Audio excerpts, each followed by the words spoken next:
안녕하세요, 카젠TV 시청자 여러분, 이재림입니다. 오늘 자동차는 더 뉴 아우디 A7 50TDI 쿼트로 프리미엄입니다. 얼마 전에 A7 55TFSI 쿼트로 프리미엄을 보여드렸었죠. 오늘은 디젤 모델입니다. 디자인적으로는 큰 차이가 없지만 지난번에는 테아모토스 도곡로전 시장에서 쇼룸 안에서 보여드렸어가지고 살짝 이 라인이 좀 뭉개졌었는데, 오늘은 자연광 아래서 바깥에서 보여드려서 그 라인을 좀 더 보여드리고 넘어갈게요. CLS가 이런 쿠페형 세단의 바람을 일으켰지만 A7이 그 바통을 이어받아서 어떻게 보면은 A7이 더 어떤 시장에서는 디자인적으로 이런 매끈한 디자인의 꽃을 절정을 일으킨 차가 아닌가 싶은데요. 이번 2세대로 거듭난 A7도 역시 차체적인 사이즈 면에서는 미미한 변화가 있지만 이전에 있었던 A7보다 훨씬 더 예뻐졌습니다. 보닛에 그어진 4가닥 선이 있는데, 이 선은 이제 차체 사이즈가 길다 보니까 더욱더 유려하게 보이는 것 같습니다. 그리고 얘는 S라인 패키지가 들어가서 이 범퍼라든지 그리고 앞에 그릴 역시 S라인 패키지가 적용이 된 모델이고요. 헤드램프나 테일램프 모두 그 A7 55TFSI 쿼트로 프리미엄과 마찬가지로 HD 매트릭스 LED 헤드램프가 들어갔습니다. 가장 발전한 아우디의 램프 기술이라고 할 수가 있겠어요.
확실히 바깥에서는 이 디젤 엔진의 이런 소리가 잘 들리죠. 테일램프도 지금 이렇게 주르륵 켜지는 다이내믹 테일램프가 적용이 됐어요. 스포일러도 지금 펼쳐봤는데 크롬으로 덧댄 저런 장식 때문에 넓어 보입니다. 하지만 저거는 머플러틱하게 만든 거고, 머플러는 왼쪽에 2가닥으로 이렇게 빠져 있어요. 이쪽에 붙은 50TDI 쿼트로, 이 배지가 가솔린에서는 55TFSI 쿼트로 배지였죠. 그 차이 말고는 같다고 봐도 됩니다. 하지만 이제 안에서는 엔진이 일단 V6 터보 디젤 엔진이 들어갔고, 변속기도 7단 DCT가 아니라 8단 자동 변속기를 맞물려서 그런 차이가 있고요. 댐퍼 감쇄력을 전자식으로 조절하는 서스펜션은 똑같고, 48V 마일드 하이브리드 시스템도 같습니다. 2열 윈도우는 저렇게만 내려갑니다. 지금 최대한 내린 거고, 앞은 다 내렸죠. 그리고 선루프도 지금 열어봤습니다. 그런데 역시나 A7은 저 윈도우도 그렇고 리어 스포일러도 그렇고 선루프도 그렇고 모두 닫았을 적에, 그러니까 완전히 차가 매끈할 때 제일 예쁜 것 같아요. 아우디 스포츠에 20인치 휠이 들어갔어요. 힐 타이어는 2540R22고 피렐리 P0입니다. 앞 타이어도 50TDI 쿼트로 프리미엄의 인테리어입니다. 인테리어도 달라진 건 없어요. 이전에 보여드렸었던 A7 55TFSI 쿼트로 프리미엄하고 달라진 게 없고, 색깔은 다르네요. 인테리어 배색이 얘는 좀 어두운 색이어가지고, 이전에 가솔린 때는 밝은 색이었죠. 밝은 색이면 좀 더 뭐랄까 넓고 따뜻한 느낌이라면, 좀 쫀쫀한 느낌은 확실히 어두운 색이 강합니다. 스티어링 휠이라든지 뭐 나무랄 데 없죠. 그리고 가운데 MMI도 2개로 쪼개진 것도 마찬가지고, 디스플레이가 지금 아주 잘 보이는데 3개나 되죠. 저 가운데 계기판도 완전히 풀 디지털 방식의 디스플레이여가지고 지금 또 지도를 띄워놔 봤거든요. 센터 디스플레이, 그리고 밑에는 공조장치, 그리고 얘도 첨단 운전자 보조 기능도 모두 들어가 있는데 레버 조작 방식이죠. 그래서 활성화, 비활성화는 방향지시 등에 있는 이 버튼을 누르면 활성화가 되는 거고요. 그리고 여기서는 이제 어댑티브 크루즈 컨트롤을 세트를 하는데 2개가 연동을 합니다. 조명 조작도 버튼으로 바뀌었는데 손을 가까이 가져가면 누르지 않아도 지금 제 손가락 앞으로 한 1cm 정도 간격이 있거든요. 그럼 이렇게 밝아집니다. 그러면 눌러보면 라이트를 차폭등을 이렇게 고를 수가 있죠. 오토로 두면 자동 전조등, 그리고 전천 후등. 그래서 요거는 버튼을 누르면 이렇게 켜고 끌 수가 있습니다. 계기판에서 보여주는 정보는 다양하죠. 여기서는 지금 카플레이가 연동이 되면 MMI로 전화를 걸 수가 없어요. 그래서 카플레이를 비활성화해야, 아니면은 전화를 걸려면은 계기판에선 걸 수가 없지만 여기서 눌러서 이렇게 해서 걸 수는 있고요. 그리고 카플레이도 무선으로 됩니다. 이제 이것도 뭐 OTFSI 쿼트로도 마찬가지였죠. A7 가솔린도 마찬가지였고, 전화기에 있는 앱 중에 연동이 되는 것들을 볼 수가 있고, 아우디 MMI 누르면 차 기능들을 볼 수가 있는데 달라진 건 하나도 없습니다. 똑같습니다. 지문이 많이 묻었네요. 계기판을 좀 더 보자면 이거는 지금 미디어, 그리고 이거는 주행 가는 거리, 이런 정보들, 뭐 트립 컴퓨터라든지. 연비가 상당히 좋아요. 지금 2.7, 지금 새벽에 또 제가 부족한 촬영 분량을 찍다 보니 이렇게 됐는데, 어제 고속도로에서 17까지 기록하는 걸 보았습니다. 이것 때문에라도 저는 OTFSI 쿼트로 프리미엄보다 50TDI 쿼트로 프리미엄이 많이 편할 것 같아요. 그런 기름 탱크 가득 채우면 얘는 1000km는 무조건 가는 것 같습니다. 아우디 드라이브 셀렉트도 그대로 적용이 됐습니다. 그래서 눌러보면은 이렇게 4가지 모드 중에 고를 수가 있고요. 개별 설정에 가보면 주행, 서스펜션, 스티어링 3가지를 이렇게 각각 고를 수가 있습니다. 내가 원하는 조합대로 할 수가 있는 거죠. 그래서 주행은 엔진과 변속기를 맞물려 놓은 거고요. 같이 조정을 하는 거고, 서스펜션도 댐퍼 감쇄력을 무르게 또는 단단하게 조정하는 것, 스티어링도 무게감을 좀 더 무겁게 하거나 가볍게 하는 것입니다. 그리고 이제 A7 OTFSI 쿼트로와 마찬가지로 이 A7 50TDI 쿼트로 프리미엄도 뒷바퀴 조향 시스템은 안 들어갔고요. 프로그레시브 스티어링, 그래서 속도에 따라서 아니면 운전 환경에 따라서 앞바퀴의 조향 각도를 좀 더 조향하는 기술은 들어갔습니다. 그리고 시트에 가보면 이 시트 기능 참 다양하죠. 이게 지금 차가 거의 제가 처음 타가지고, 자, 이걸로 보면 이거는 사이드 볼스터 벌리는 거, 오므리는 거, 이건 허벅지 받침 오므리고 벌리고, 이거는 허벅지 받침 길이를 연장하고 줄이고, 그리고 이건 마사지 기능입니다. 마사지 기능도 들어갔고요. 이건 이제 옆에 물리 버튼으로도 조절할 수가 있고, 시트 위치 초기화한다던가 아니면은 이렇게 세밀하게 조정할 수가 있죠. 그리고 조명에도 가보면 실외등을 어떻게 할지, 자동 헤드라이트, 작동 시간, 하이빔 어시스트, 레이저도 얘는 들어갔어요. 레이저 HD 매트릭스 LED 램프죠. 그래서 조사 거리가 굉장히 깁니다. 실내 등도 이렇게 고를 수가 있고, 이건 드라이브 셀렉트에 따라서 색깔이 달라지는 거고요. 아니면 임의로 이렇게 여러 가지 중에 고를 수가 있습니다. 개별 설정도 이제 표면과 라인 등인데, 라인 등은 여기 얇게 들어오는 것, 여기 보이시죠? 라인 등은 요 얇게 들어오는 거를 정하는 거고, 표면 등은 배색이라고 할 수가 있는데 이 밑에 들어오는 불이에요.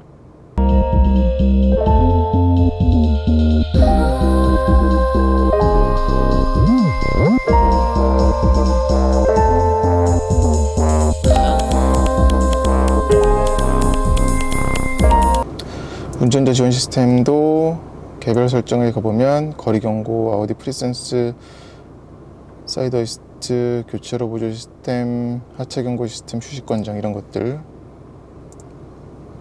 그리고 설정 및 정비에서는 스티어링 휠 버튼 지정, 이건 즐겨찾기 버튼 지정하는 거고요. 에어컨은 뒷자리 에어컨을 밑에서 조작을 할 수가 있는 거고요. 그리고 조절한 다음에는 이걸 누르면은 이제 앞자리 설정으로 다시 돌아오는 거고, 그런 차이가 있고, 싱크는 앞뒤를 연동하는 거고요. 이건 실내 공기질을 컴퓨터가 판단해 가지고서는 내기 외기 조정하는 거고, 얘는 방향제 뿜어내는 거예요. 또 이런 기능도 있습니다. 보조 난방, 즉시 시작은 보조환기 활성화, 서리 제거를 한다든지 난방으로 할지 설정할 수가 있죠, 미세하게. 이것만 할 수 있는 게 아니라 또 설정에 가보면 발밑의 온도도 또 설정할 수가 있습니다. 아우디 기능 중에, 아우디 공조장치 기능 중에 굉장히 좀 칭찬할 만한 부분. 방향제도 강도라든지 선택을, 방향제를 어떤 향을 뿌릴지를 정할 수가 있는 거고. 근데 이거 모두 다 A7 가솔린에도 있었던 기능들이에요. 주차 보조 시스템 한번 볼까요? 카메라 화질 좋습니다. 그리고 3D로 하게 되면 차의 이미지와 주변 영상을 합쳐요. 그래서 이렇게 돌리면서 완전 탑뷰까지는 안 되고, 탑뷰는 여기서 볼 수가 있으니까요. 그래서 이렇게 돌리면서 볼 수가 있고, 아니면은 여기에서 눌러보면 프리셋 되어 있는 걸로 있어서, 이거는 왼쪽 뒤에서, 이거는 오른쪽 뒤에서, 이거는 바로 뒤에서 볼 수가 있습니다. 그리고 3D를 꺼보면 이제 후방이죠. 그리고 얘를 눌러보면, 또 이걸 눌러보면 오른쪽 보기를 그래픽으로 할지 아니면 카메라로 할지 정할 수도 있고요. 볼륨 조절도 할 수 있고, 굉장히 디테일하고 화질도 좋아서 후방 카메라는 뭐 별 5개 줄 수 있습니다. 내비게이션은 얘 실사 되거든요. 근데 지금 이거는 등록이 안 돼 있어서 위성 지도가 되진 않아요. 원래 됩니다. 가운데는 공조장치가 있고요. 공조장치에서 보여드릴 거는 뭐 이거 누르면 바로 리어를, 위에 바로 화면이 바뀌거든요. 보세요. 요 점점점 버튼을 누르면 위에 화면이 바뀌면서 리어 버튼을 누르면은 좀 전에 보여드렸었던 공조장치 뒤쪽 공조장치를 설정할 수가 있는 거예요. 그리고 다시 엑시트를 누르면 앞으로 돌아오고, 그리고 이 위에 버튼 중에는 스포일러 올리고 내리고 하는 거, 그리고 이거는 메뉴 구성하는 거. 여기다가 눌러보면은 이제 여기다 내가 원하는 메뉴를 갖다 놓을 수가 있죠. 여기 쭈르륵 더 할 수가 있어요. 그리고 오토 스타트 스톱 비활성 활성화, 그리고 이거는 헤드업 디스플레이 설정, 이거는 위에 화면 끄는 거, 다시 누르면 켜집니다.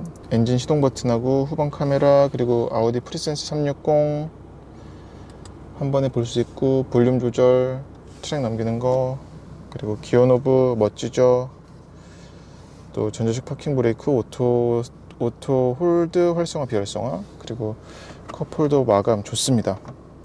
컵홀더 덮개. 그리고 이게 제떨인데, 근데 이 제떨이는 지난번에 가솔린 때 못 봤던 건데 이것도 달라졌네요. 전에 제떨이는 더 고급이었습니다. 이 뚜껑이, 덮개가 금속이었죠. 그래서 묵직했었는데 이건 아예 그냥 생 플라스틱이네. 그래서 이런 부분에서는 원가 절감한 게 드러납니다. 그리고 뭐 똑같고요. 시가잭 라이터, 라이터가 크네, 기네. 그리고 키 홀더가 있습니다. 아우디 키는 달라진 건 없죠. 예쁜 키입니다. 그래서 여기다가 아주 미려하게 수납할 수가 있어요. 이 정도 키면 크기도 작고 예뻐서 주머니에 넣고 있어도 충분히 괜찮을 것 같습니다. 그리고 컵홀더, 그리고 이 센터 암레스트 밑에는 공간이 있는데 스마트폰 무선 충전 패드가 있고요. 여기에는 심카드랑 SD카드, USB 포트 2개가 있습니다. 공간이 크진 않아요. 확장도 됩니다. 그리고 이 문고리는 이 키 전자식 문고리여가지고 얘는 소프트 클로징도 적용이 됐습니다. 툭 열리죠. 이렇게만 돼도 끌어당깁니다. 그리고 여기에는 수납 공간이 있는데 굉장히 크죠. 수납 공간 깊습니다. 가죽 시트로 잘 마감이 되어 있고요. 가죽은 모두 발코나 가죽이죠. 나파 가죽보다도 상급입니다. 그래서 사이드 볼스터, 허벅지 받침 모두 좋고요. 헤드레스트 조정도 가능하고, 그리고 시트 조절은 여기 있는 버튼으로 하는데, 저 왼쪽 동그란 버튼은 마사지 조절 버튼이에요. 그리고 모두 페달류는 아주 큼지막하게 되어 있습니다. 풋레스트도 잘 되어 있고, 엑셀러레이터는 서스펜디드 타입이에요. 쿼트로 프리미엄의 트렁크를 보여드릴게요. 키는 이렇게 생겼습니다. 잠금과 트렁크 열림, 그리고 잠금 해제 버튼 3가지만 있습니다. 트렁크는 발로 차도 열리고요, 2번 눌러도 열리고요. 발로 차보면 즉각적이고, 닫히는 것도 발로 차도 됩니다. 이런 알람과 함께, 예, 닫히는 소리도 작고요. 실린더 작동하는 소리도 작고요. 그리고 얘 확실히 스포츠백이다 보니까 트렁크 해치가 통으로 열리죠. 이 라인이 너무 이 정도 적재 공간은 거의 외관 수준이에요. 게다가 2열 시트도 접을 수 있으니까 너무 좋고, 짐 싣기도 참 용이하고요. 깊이 밀어 넣은 짐은 또 빼기 쉽게 이 상단 트레이를 아예 제거할 수도 있습니다. 얘를 제거하고서 2열 시트를 접으면 이렇게 큰 공간이 나옵니다. 저 앞에 2열이 좀 쓰긴 했지만 일반적인 세단에서는 가질 수 없는 큰 장점이죠. 모든 트렁크 램프류는 LED이고요. 양옆에 가벼운 짐을 걸 수 있는 고리도 있습니다. 트렁크 네트도 갖췄습니다. 트렁크 네트를 지금 내 기퉁에다 설치한 거예요. 제가 항상 짚어드리는 부분인데 이거 의외로 쓸모 많습니다. 저 같은 경우는 헬멧 묶을 적에 쓰는데 이렇게 잘 마감도 돼 있고요. 좋습니다. 그래서 수납적인 부분에서는 확실히 A7이 큰 강점이 있다 라고 말씀드릴 수가 있겠네요. 바닥에는 근데 스페어 타이어 대신에 이 스피커 우퍼가 들어있죠. 그리고 타이어 펑처 키트들하고 간단한 툴들도 들어있습니다. 네, 삼각대는 이 위에 있습니다. 네, 이 영상은 더 뉴 아우디 A7 50TDI 쿼트로 프리미엄의 2열 공간을 보여드리는 거고요. 1열 시트는 제 시트 포지션에 맞췄습니다. 저는 178cm 키고요. 여유롭죠? 이번에 휠 베이스가 10mm가 늘어나서 그게 이제 2열 거주성을 더 높이는데 많이 일조한 것 같습니다. 지금 헤드룸도 그렇고 옆에 뭐 숄더룸이라든지 레그룸은 뭐 말할 것도 없고요. 게다가 이 바닥, 특히나 이 1열 시트는 안을 파놓지도 않았거든요. 근데도 이렇게 공간이 넓으니까 훌륭하고, 모두 LED 방식이고, 하지만 이제 얘는 쿼트로다 보니까 프로펠러 샤프트가 지나가서, 근데 이게 뭐 쿼트로가 아니라 요즘 아우디 차들은 앞바퀴 굴림이어도 여기가 많이 튀어나오더라고요. 가운데에도 물론 헤드레스트를 이렇게 마련은 해놨습니다만 가운데에는 사람이 앉기에는 좀 불편하겠다 라고 말씀드릴 수가 있겠고, 윈도우를 내려보면은 윈도우가 다 내려가진 않아요. 뭐 요만큼까지가 지금 다 내려간 겁니다. 모두 이중 접합률이라서 닫았을 경우에는 외부 소음이 상당히 차단이 됩니다. 상당히 정숙한 실내고요. 에어벤트가 굉장히 잘 돼 있어요. 그래서 센터도 갖췄고, 센터 에어벤트, 그리고 B필러 에어벤트, 그리고 발밑에 송풍구까지도 잘 뚫려 있습니다. 암레스트 뭐 나무랄 데 없고, 허벅지 받침도 지금 거의 제 허벅지에는 다 받치고 있네요. 그리고 헤드룸도 여기도 지금 파놔서, 뭐 헤드룸이 근데 살짝 뒤로 이제 완만하게 떨어지는 이 스포트백 형태라서 주먹 한 개가 들어가진 않네요. 그래도 제 키 178cm에는 부족하지 않다라고 말씀드릴 수가 있겠습니다. 그리고 여기 쪽창도 잘 뚫어놨어요. 그래서 후방 시야 확보에도 도움이 됩니다. 2열이 별도의 어떤 리클라이닝이 되진 않지만 탑승자가 편히 앉을 수 있는 공간이 나오네요. 암레스트도 좋고.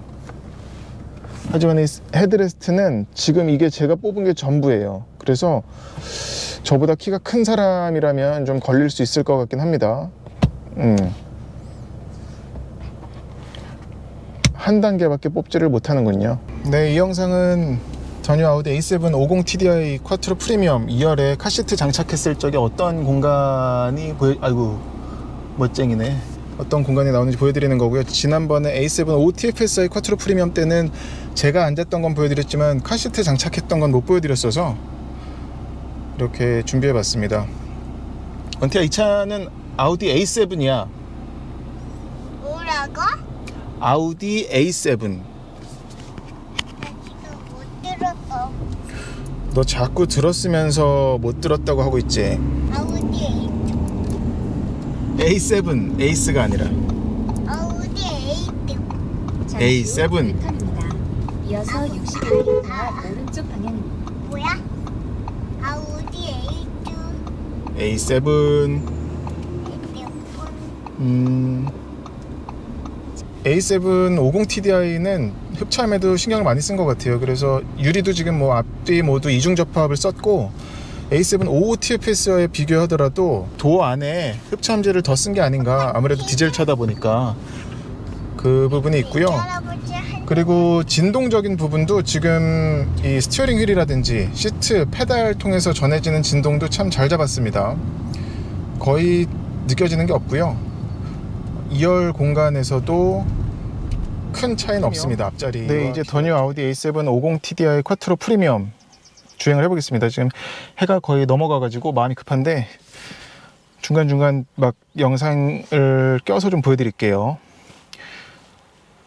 이 차는 V6 터보 디젤 엔진이죠. 5TFSI와는 가장 큰 차이는 역시나 엔진. 그리고 출력은 얘가 더 낮죠. 얘는 286마력. 그리고 최대 토크는 얘가 훨씬 높고 한 14kg 포스미터 정도 높은 것 같은데 13이군요. 걔가 한 50 초반이었으니까.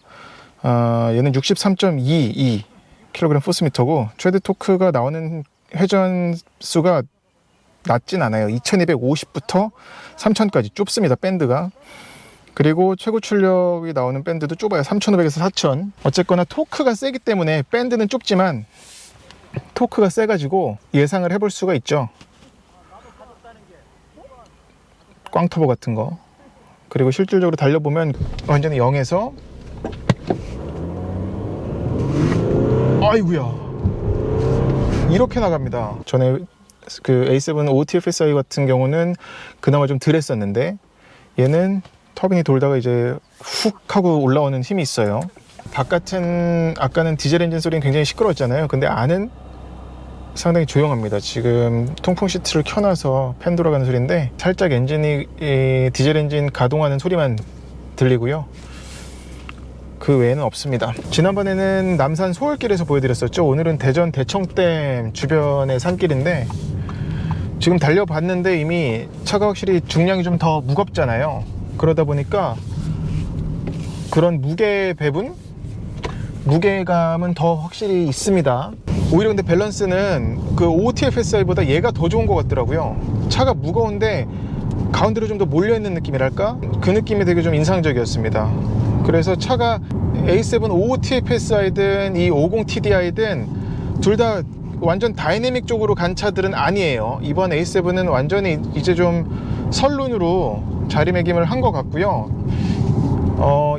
이유가 어찌됐건 간에 방향성을 그렇게 잡은 게 매번 느껴지고, 하지만 이 서스펜션, 이 차대 MLB 에보 플랫폼이 갖고 있는 그런 유연함은 여전히 이 50TDI에서도 잘 느껴집니다.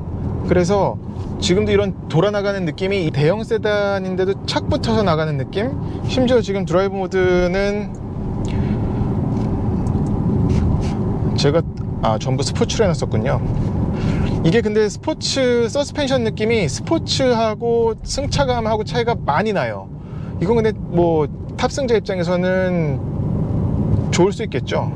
차를 뒤에 누굴 모신다거나 그럴 경우에는 좀 부드럽게 충격을 더 흡수하면서 가야 될 필요가 있겠고, 하지만 좀 내몰 때는 그래도 좀 스포티하게 아우디 드라이브 셀렉트를 갖다가 개별 설정해서 그냥 서스펜션을 스포츠로 두면 확실히 감수력이 단단해지면서 그것 때문에 차의 움직임이 많이 적어집니다.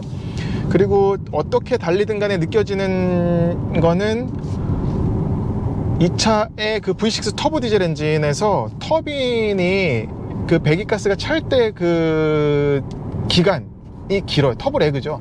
터보 레그 길고 완전히 0에서 아이구야 이렇게 나갑니다. 지금 심지어 스포츠로 해서 주행도 스포츠, 서스펜션 스포츠, 스티어링 스포츠인데 느낌이 확실히 이 터보 디젤 엔진은 전에 다른 뭐 Q7이라든지 다른 아우디 차에서도 뭐 폭스바겐 차에서도 말씀드렸지만 여전히 터보 레그는 있다. 그래서 그 부분에 좀 민감한 분들은 이거 왜 이러냐라는 생각할 수 있다고 생각되어집니다. 그리고 이 바람 빠지는 소리도 자주 나요. 그 웨이스트 게이트 열렸다 닫혔다 하는 소리 있잖아요. 슉슉 하는. 창문을 좀 열어볼까요?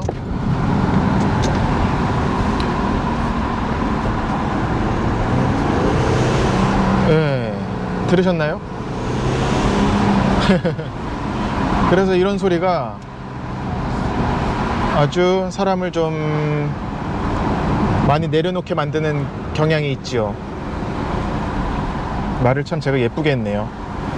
근데 이런 가마 나갈 때 느끼면 조향성은 좋아요. 유격이라든지 뭐 이런 부분에 있어서 어떤 막 칼 같은 조향, 자로 잰 듯한 조향 그렇다는 건 아니지만 차의 이런 긴 바디 그리고 폭과 맞물려서 그래도 차의 자세 제어, 차 제어를 하는 것을 운전자가 자연스럽게 아주 담백하게 받아들일 수 있습니다. 지금 턱을 높은 턱이었죠. 지금 한번 바로 서스펜션을 승차감으로 바꿔볼게요. 비슷하게 지금 27km로 해서 가보면 네, 차이가 큽니다.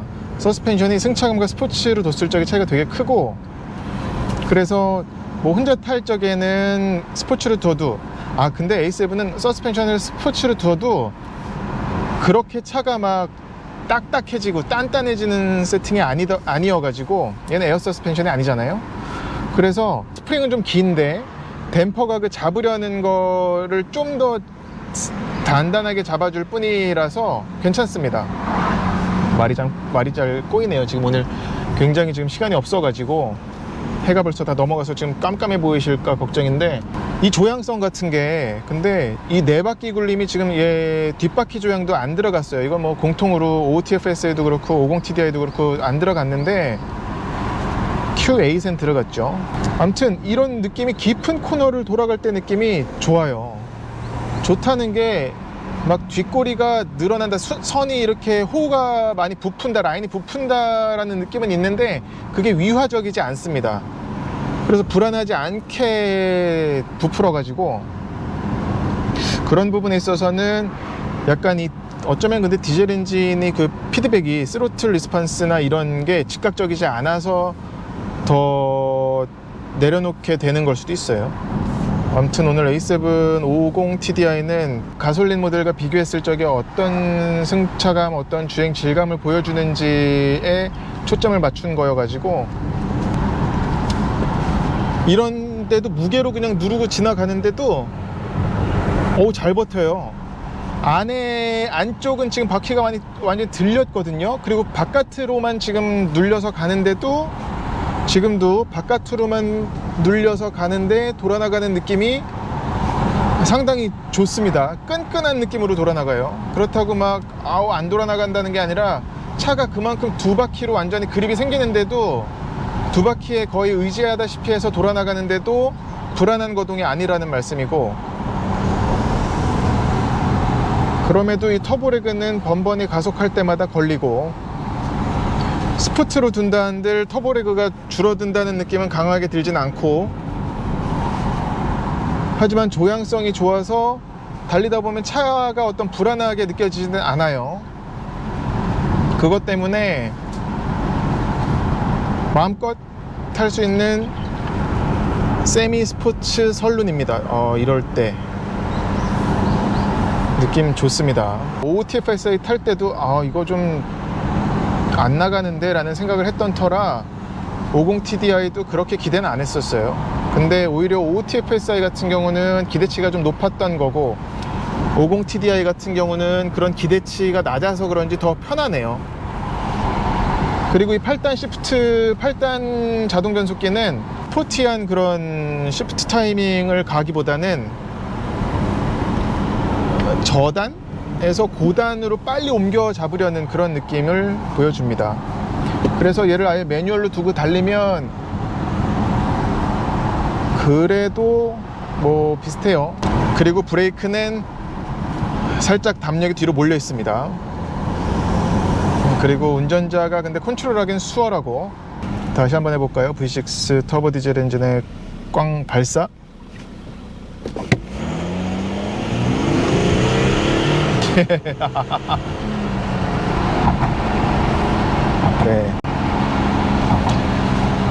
네, 오늘 더 뉴 아우디 A7 50TDI 쿼트로 프리미엄을 시승했는데요.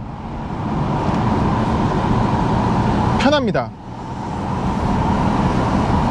가속 편하고, 감속 편하고, 제동 편하고, 하체 느낌 편하고.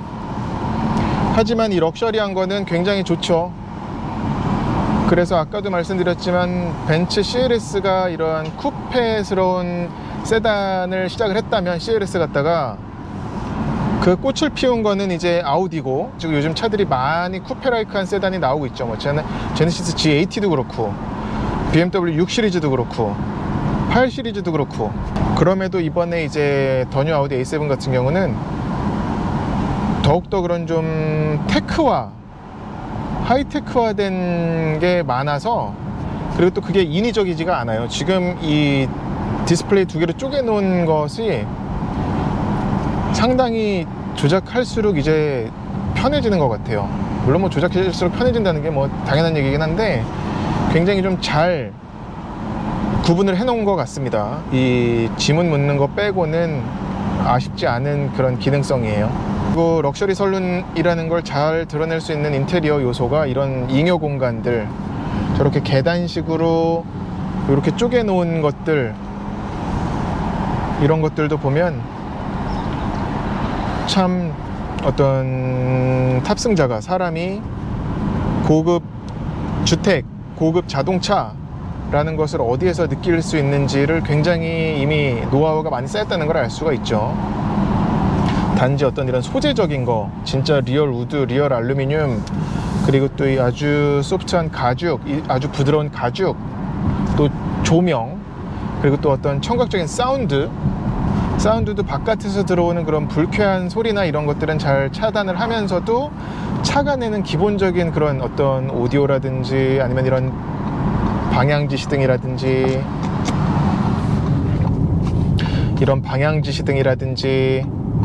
또 빵빵이라든지 이런 것들을 보면 굉장히 노하우가 많이 쌓였다는 것을 알 수가 있죠.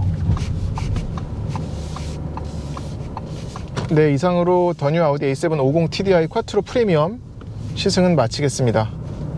고맙습니다. 영상이 도움이 되셨다면 구독과 좋아요도 부탁드려요.